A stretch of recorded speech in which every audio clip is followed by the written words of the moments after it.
compatriotes, notre nation célèbre aujourd'hui le 58e anniversaire de son accession à l'indépendance. Une indépendance qui s'inscrit comme l'acte libérateur où notre peuple a affirmé son droit à la liberté politique, économique et culturelle. L'indépendance, gage de souveraineté, grâce à laquelle nous pouvons choisir notre propre voie, notre propre destin. Pour un pays, pour une nation, c'est le droit le plus fondamental, le plus absolu. C'est aussi une responsabilité, la plus grande des responsabilités. Une responsabilité à la fois individuelle, chaque Gabonaise, chaque Gabonais a des devoirs, et une responsabilité collective. Tous les Gabonais doivent aimer leur patrie et cultiver leur attachement à la terre, aux symboles, aux traditions, aux grands hommes comme à tous les autres, car notre communauté est une et indivisible. Il n'y aurait pas, comme voudraient le penser certains, un bon Gabon et un mauvais Gabon. Il n'y a qu'un seul Gabon. Aimons-le, chérissons-le, préservons-le. Le 17 août est aussi un jour de fête, le jour de notre fête nationale. Un jour où nous célébrons ensemble, tous ensemble, réunis par l'amour de la patrie, les valeurs républicaines d'union, de travail et de justice. Car oui, il y a un lien entre le pays, la patrie et la République. Le pays est le berceau de notre patrie, et la patrie est le socle de notre République. Construction collective qui part du passé et va vers l'avenir. Un avenir que nous souhaitons tous meilleur pour nos enfants, nos parents, nos voisins, nos concitoyens. Le mot patrie évoquait pour les anciens la terre des pères, la terre des ancêtres. La patrie était pour chaque homme la part de sol que sa religion domestique ou nationale avait sanctifiée. L'amour du Gabon, l'amour de la patrie est le meilleur garant de la défense de notre République. Alors nous devons plus que jamais magnifier notre patrie, célébrer notre indépendance et rechercher dans notre vécu commun les ressorts de notre passion pour le Gabon. Force est de constater que certains compatriotes, de plus en plus nombreux hélas, se laissent tenter par les idées populistes, irresponsables et dangereuses, qui, au nom d'un prétendu nationalisme, prônent le repli sur soi et le rejet de l'autre, du seul fait de ses origines. Les idées nationalistes, partout où elles ont prospéré, n'ont conduit qu'à la ruine et à la désolation des peuples. C'est en effet au nom du nationalisme que le monde bascula dans les deux grandes guerres avec le cortège d'horreur que l'on sait. Ce sont également les idées prétendument nationalistes qui ont conduit à l'intérieur d'un même pays au génocide et aux apurements ethniques. En effet, se fondant au départ sur le rejet de l'étranger par la préférence nationale, le nationalisme finit par se muer en préférence provinciale ou religieuse pour finir en préférence ethnique ou tribale. Toute chose qui diffère du patriotisme. Alors que le nationalisme est le rejet de l'autre, au nom de la nation, le patriotisme, lui, est au contraire l'acceptation et l'implication de l'autre, quelles que soient ses origines, dans l'œuvre de construction de cette même nation. Lorsque le président Longa disait « Gabon d'abord », il n'entendait nullement le rejet de l'autre. Par cette affirmation très forte, le père de l'indépendance entendait placer le Gabon au-dessus de toute autre considération. Il entendait également par là que ceux qui ont choisi le Gabon comme leur pays doivent de même magnifier, célébrer leur nation et contribuer à son développement. C'est pourquoi le président Omar Bongo pouvait dire « Lorsqu'un étranger nous apporte sa force de travail, apportons-lui notre amitié en retour. Ce 17 août est le jour de l'indépendance du Gabon. C'est aussi le jour de la fierté gabonaise. Une fierté à l'image de notre souveraineté, pleine et entière. Alors je pose une question. Si le Gabon est partout respecté dans le monde, pourquoi ne le serait-il pas chez nous? Parfois, certains de nos concitoyens sont tentés de vilipender leur pays. Et ce faisant, ils se mettent hélas de même en marge de la communauté nationale, en marge de cette grande entreprise de construction collective de l'avenir en commun, et ils affaiblissent la nation.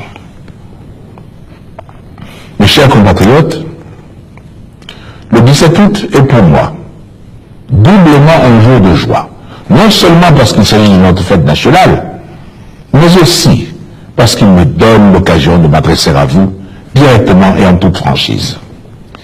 Il me semble que ce qui fait avancer toutes les sociétés humaines, c'est leur capacité à avoir un double rapport avec l'héritage légué par les générations précédentes. Et ce double rapport, c'est d'un côté la préservation de ceux qui constituent les éléments positifs et forts de notre identité, quelle que soit l'époque. Et d'un autre côté, la rupture, avec des manières de penser et d'agir du passé qui doivent permettre à notre société de s'adapter à un nouveau contexte, d'évoluer et d'écrire de nouvelles pages de notre histoire collective. Lorsque je me suis présenté devant vous en 2009, puis en 2016, pour assumer la responsabilité de la présidence de la République, je vous ai fait part des ruptures qui me semblaient nécessaires pour garantir notre avenir en commun. La première de ces ruptures est celle qui doit voir notre société et notre économie passer d'un mode de rente et d'extraction à un mode de production. La crise que nous avons vécue ces 4 dernières années nous a montré la pertinence de ce diagnostic, ainsi que la nécessité d'aller encore plus loin dans la mise en œuvre des solutions que nous avons préconisées. Nous savons tous que le chemin qu'il nous reste à parcourir ensemble est encore long. Nous pouvons tous les jours constater à quel point notre système offre de nombreuses opportunités d'entreprendre, d'améliorer et de créer des solutions innovantes. Ne faisons pas la fine bouche devant les avancées significatives que nous avons réalisées ces dernières années. Je songe en particulier au fait que le Gabon s'est imposé comme le premier exportateur africain de feuilles de plaquage, de contreplaqué et de bois scié. Notre filière industrie bois crée en moyenne 1000 emplois par an, dont de nombreux emplois qualifiés dans de nouvelles usines qui ouvrent leurs portes notamment dans la zone industrielle de Coq. Cette zone industrielle a d'ailleurs été primée comme l'un des meilleurs exemples africains d'industrialisation réalisés ces dernières années sur notre continent. Autre motif de satisfaction, la courbe de l'emploi repart à la hausse.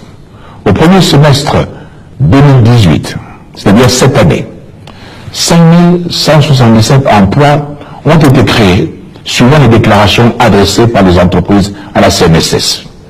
Cela nous laisse penser que notre objectif de créer 10 000 emplois par an sur une période de 3 ans est à portée de main. Si nous poursuivons nos efforts, ainsi, si cette dynamique se confirme, notre secteur privé emploiera de nouveau plus de personnes que notre secteur public, ce qui sera un nouveau signal de la transformation structurelle de notre économie. Autre symbole fort, nous sommes en train d'inverser la dynamique de l'exode rural, en redonnant des perspectives attrayantes dans les villes secondaires à l'intérieur du pays. L'opérationnalisation du fonds d'initiative départementale viendra consolider cette dynamique avec le financement des initiatives économiques lancées sur le terrain par les acteurs économiques et institutionnels qui pourront s'appuyer sur cet outil pour accélérer le développement de leur territoire. Mes chers compatriotes, la seconde rupture La seconde rupture que nous portons est le combat pour l'égalité des chances. Malgré les principes fondateurs de notre modèle républicain qui posent que toutes les Gabonaises et tous les Gabonais sont égaux en droit, notre société a historiquement érigé des passe-droits et avantages indus entre vieux et jeunes, hommes et femmes, personnes privilégiées ayant accès à des responsabilités contre personnes sans relation.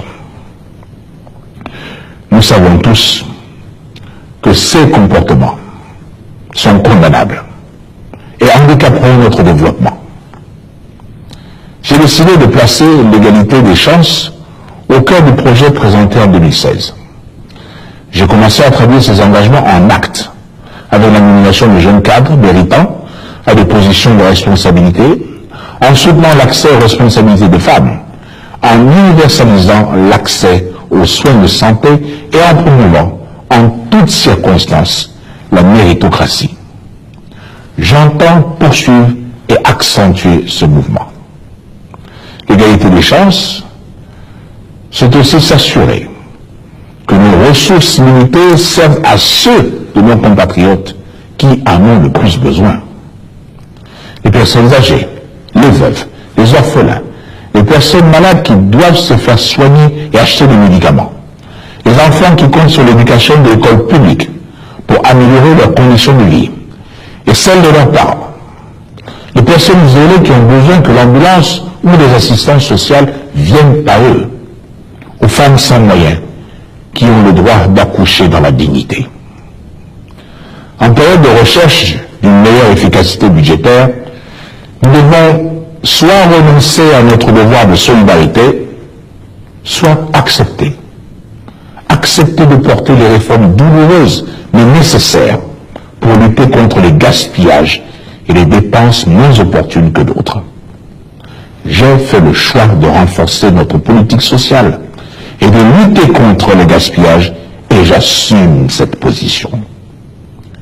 J'ai fait le choix d'imposer la gratuité des frais d'accouchement, de rééquiper les écoles publiques et d'éclairer les quartiers laissés à eux-mêmes. Et pour financer ces mesures, j'ai demandé à ce que l'on paie seulement les salaires des fonctionnaires qui travaillent réellement et sont présents à leur poste, et de supprimer les doubles salaires et les avantages indus. J'assume totalement cette position. Certains de mes détracteurs m'ont accusé de folie. Folie d'engager ces réformes à quelques mois d'un scrutin électoral. Ils ne sont pas le chef de l'État et ils n'assument pas mes responsabilités. Je dois répondre du bien-être de tous mes concitoyens. Et je suis prêt pour cela, à endosser la responsabilité de réformes parfois impopulaires, mais que j'estime nécessaires à notre bien collectif. Je serai jugé par vous et par l'histoire. J'entends avec les Gabonais de bonne volonté qui partagent ma vision de notre avenir collectif, préserver les acquis de notre héritage national, engager les ruptures indispensables qui garantiront le maintien et le développement de notre rang dans l'espace mondial et écrire de nouvelles pages glorieuses dans notre histoire nationale. Mes chers compatriotes, le Gabon est engagé résolument sur la voie de la réforme. Un mouvement d'une ampleur inédite qui nous guide vers un tout autre chemin. C'est pour cela que je parle de rupture. Mais cette rupture n'est pas simplement l'accumulation de réformes, fussent-elles profitables. C'est surtout une révolution des pratiques. La bataille contre le gaspillage qui doit cesser, la lutte contre la corruption que je compte éradiquer, le combat contre la mauvaise gouvernance que j'entends stopper. C'est également une transformation des mentalités. La fin de la culture du tout mais dû, le recul d'un certain penchant pour l'oisiveté, la disparition de la culture du tout fonction publique ou encore celle du tout attendre de l'État. Lutter contre ces fléaux est fondamental. Car ni bout en bout, il tire notre pays vers le bas, il nous entraîne vers l'abîme. Or, comme le disait feu son Excellence le président Bongo Ondimba, nous n'avons pas le droit de faire du Gabon ce que nous sommes en train de faire.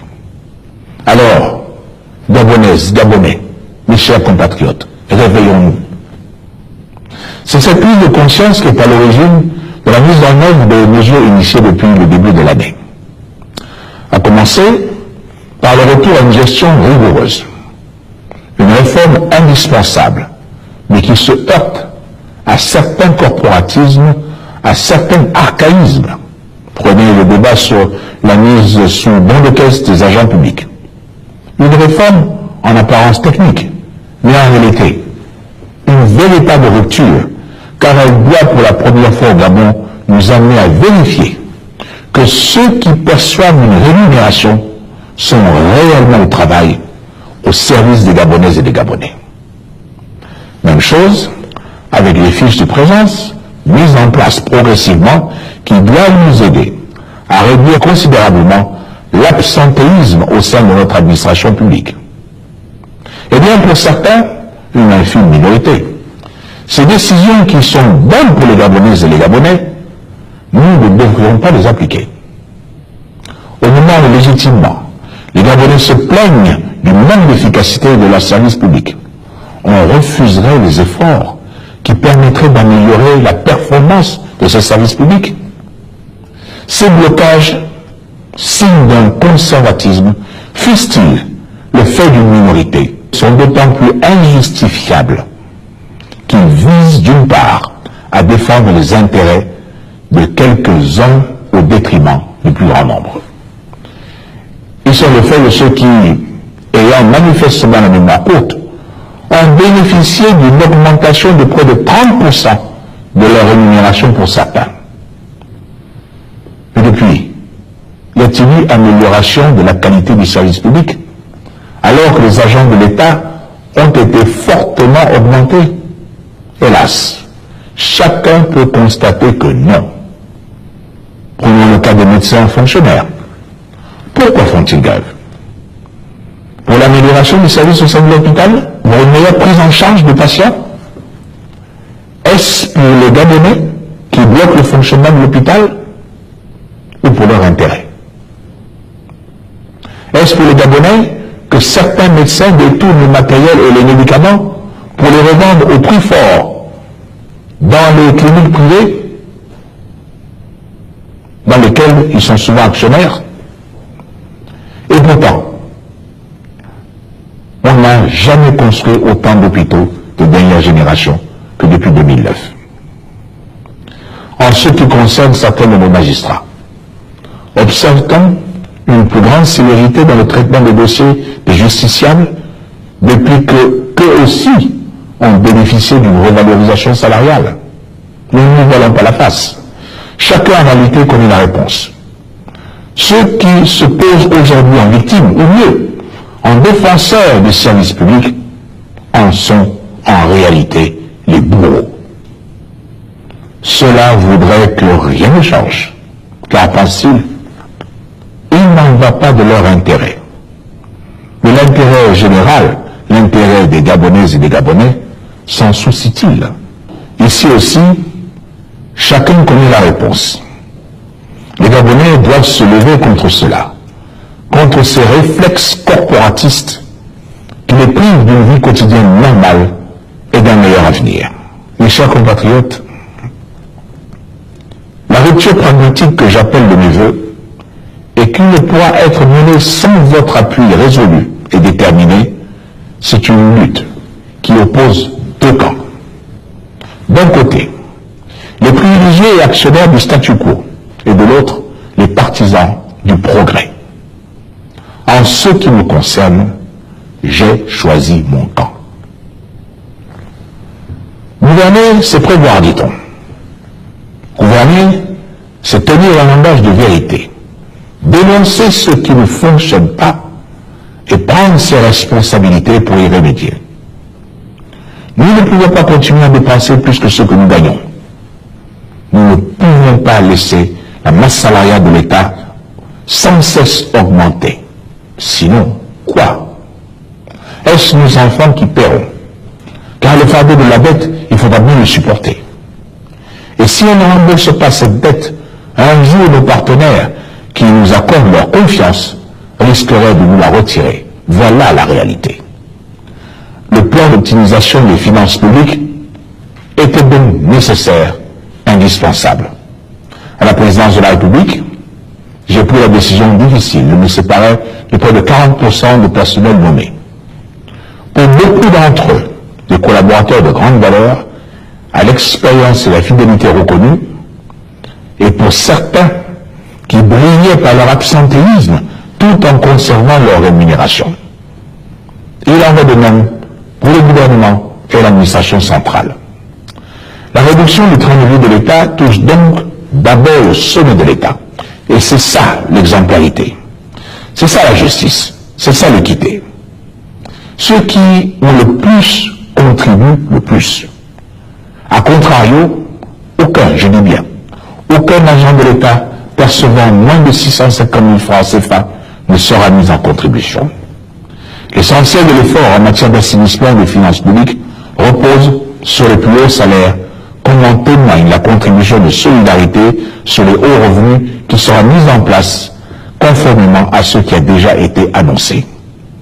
Ces réformes, nous les mènerons à leur terme. Nous sommes déterminés. Je suis déterminé, car nous sommes sur la bonne voie. J'en veux pour preuve, notre stratégie a été saluée sans ambiguïté par le FMI et encouragée par les autres bailleurs internationaux. S'il y a lieu de s'en féliciter, loin de moi l'idée de m'en contenter. Tout sera fait pour atteindre nos objectifs, à savoir rééquilibrer nos finances publiques, relancer la croissance pour créer encore plus d'emplois. J'ai donc instruit ceux qui interviennent dans la mise en œuvre de ces réformes de redoubler d'efforts, d'accélérer le rythme. Nous irons jusqu'au bout de notre réforme, quand bien même une infime minorité tente d'en perturber la mise en œuvre. Mais ces professionnels de la contestation se reconnaîtront. À cela, je voudrais dire que la démocratie, ce n'est pas la rue. La démocratie, c'est le dialogue, y compris le dialogue social. Que ceux qui contestent fassent à ceux de meilleures propositions pour améliorer et réformer, qu'ils soient réellement des agents de changement qu'ils prétendent être, et ils nous trouveront à leur côté pour faire avancer le pays. Mes chers compatriotes, privilégier l'intérêt général sur les intérêts particuliers, y compris ceux des multinationales, c'est aussi garantir l'accès à l'eau et l'électricité. En février dernier, vous vous en souvenez, nous avions dû procéder à la réquisition d'usage de la SEEG pour des raisons d'intérêt général, car la qualité du service ne cessait de se détériorer. Depuis, ce sont des équipes gabonaises qui gèrent l'entreprise et la redressent peu à peu. La situation, si elle n'est pas totalement satisfaisante, s'améliore néanmoins. Comme quoi, nous avons des compétences et des savoir-faire qu'il nous faut valoriser.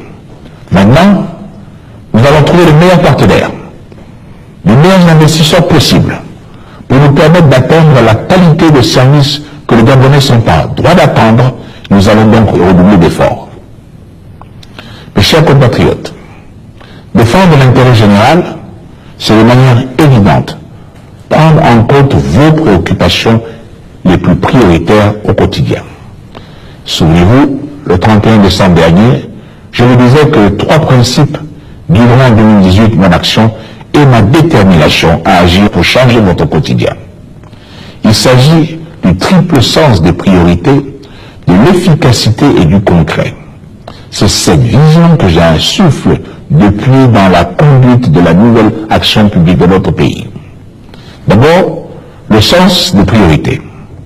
Parce qu'il ne faut pas se disperser. Le temps est par définition limité. Et je veux agir dans les domaines les plus prioritaires pour vous. L'emploi, l'éducation, la santé, le logement et l'accès à l'eau et à l'énergie par exemple. Ensuite, L'efficacité, car les actions menées doivent avoir une réalité dès cette année. Pas dans 5 ans, ni même dans 3 ans, cette année. Enfin, le concret, parce que chacun d'entre vous doit pouvoir, dans son quotidien, constater, voir de ses yeux une amélioration. Sur cette base, je m'étais engagé à mettre en œuvre des mesures fortes dans les domaines où les besoins de nos compatriotes sont les plus urgents, les plus prenants. Depuis le début de l'année, certaines de ces mesures sont déjà entrées en application.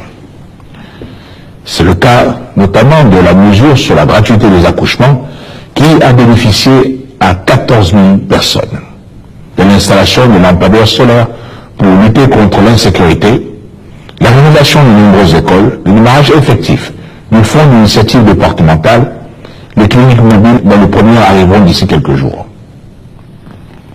Pour d'autres, en revanche, des lenteurs ont été observées dans l'exécution. Mais je peux vous assurer que le cap est maintenu et que celles-ci seront à leur tour pleinement mises en œuvre au cours de cette année. Mes chers compatriotes, défendre l'intérêt général, préserver l'intérêt des Gabonaises et des Gabonais, protéger les intérêts du Gabon en tant que nation, c'est avant tout chercher à garantir son avenir. Il est un domaine en particulier où cette transformation est indispensable, car les choses doivent radicalement changer. C'est l'éducation. Au Gabon, l'éducation, je n'ai pas peur de le dire, est sinistrée. Dans ce domaine, nous allons le carré dans Silla, ou si vous préférez, de mal en pis. Des exemples? Aucune mention très bien, ni aucune mention bien au baccalauréat de cette année. De manière générale, les résultats 2018 du baccalauréat sont à peine moins catastrophiques que ceux de 2017. Face à cette situation, en homme d'État, je dois me poser la question, devons-nous continuer ainsi? Est-ce cette éducation nationale que nous voulons? Naturellement non. Il faut révolutionner le système. Il en va de l'avenir de nos enfants, il en va de notre avenir à tous en tant que nation. Nous devons réfléchir aux indispensables réformes structurelles à mettre en place pour faire en sorte que les Gabonaises et les Gabonais soient bien formés et puissent intégrer le marché de l'emploi. C'est d'autant plus nécessaire que la bonne formation de nos élèves contribue à l'attractivité des investissements extérieurs et donc une condition de l'accélération de la création d'emplois dans notre pays. L'éducation du primaire au supérieur, en passant par la formation professionnelle, constitue une priorité vitale pour notre pays. Au passage, posons-nous directement la question de l'efficacité actuelle du système des bourses. Des sommes considérables y ont été investies, avec des résultats plus que médiocres au fil des années. Rendez-vous compte, c'est plus de 600 milliards de francs CFA qui ont été dépensés entre 2012 et 2018 pour 800 000 bourses distribuées. Et pour quel résultat?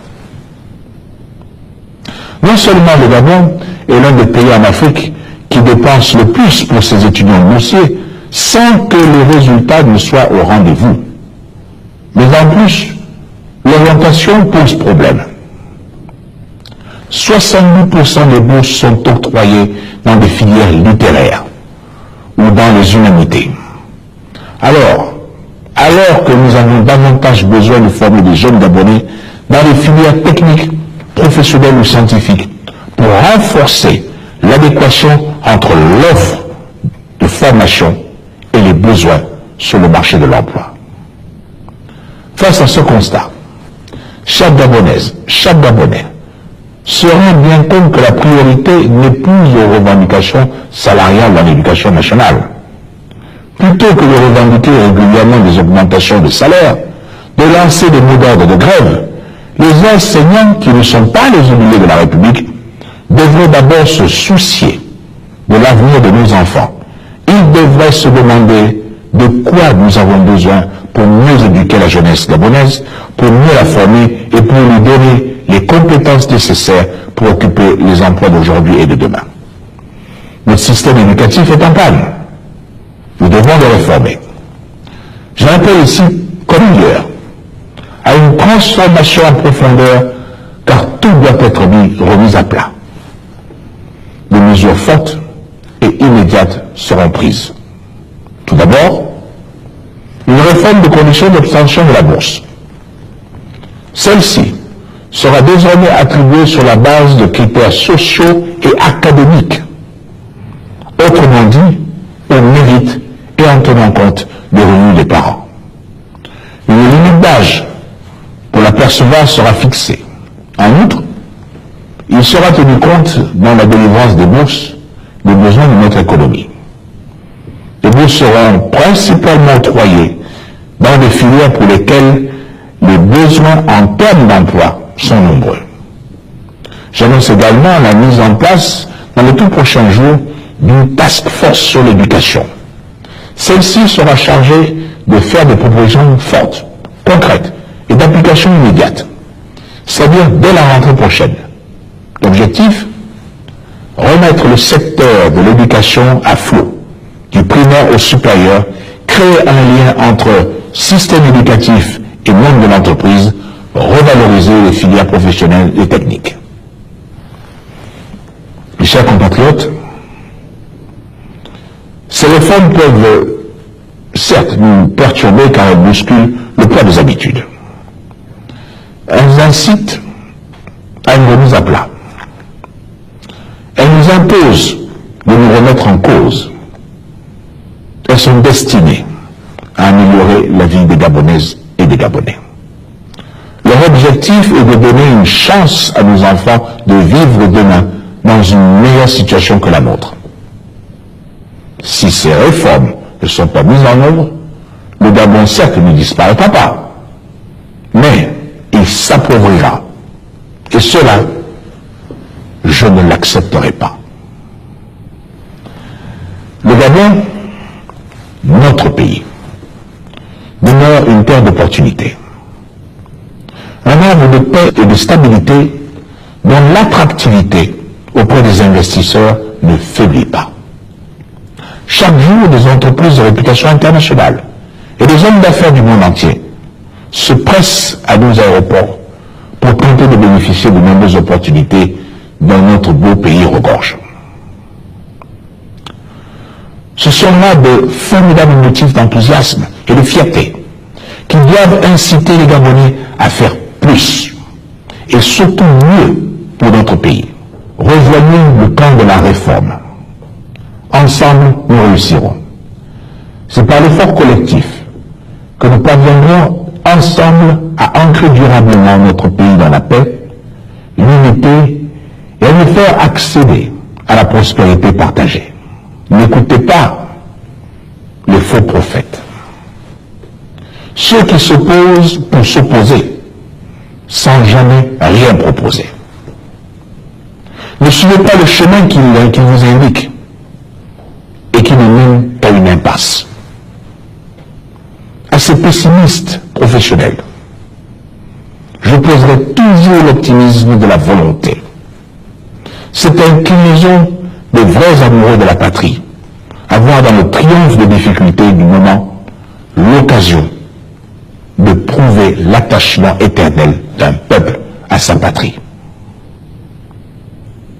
Mes chers compatriotes, à chacune et à chacun d'entre vous, que vous soyez sur le territoire national ou à l'étranger, que vous viviez dans une grande ville ou dans un beau village, sachez que partout, vous représentez le Gabon.